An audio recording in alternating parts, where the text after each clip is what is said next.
Dodám chvála Bohu, dá Bohovi. Ďakujem. Toto je muž, ktorého obyvatelia sídliska považujú za pozemského boha. Nečudo vedím otvoril obchod, v ktorom stačí zaplatiť iba raz za čas. Takzvané na úver, ale bez úžery. Hitelbe kérek tejet. Až kým ľudia nedostanú dávky, v tomto obchode neplatia. Nakupuje tu takmer 1200 ľudí. Ich dlh sa niekedy vyšplhá aj na 70 000 eur. Teraz vieme, čo je chleba, vieme, čo je všetko. Viete, čo je to?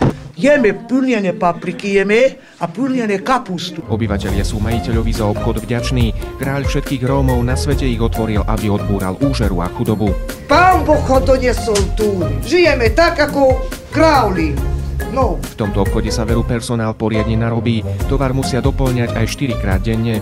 Tento obchod už o 8:30 je prázdny. Obchod na prízemí v polorozpadnutej bytovke veru môže cenami konkurovať aj veľkým hypermarketom.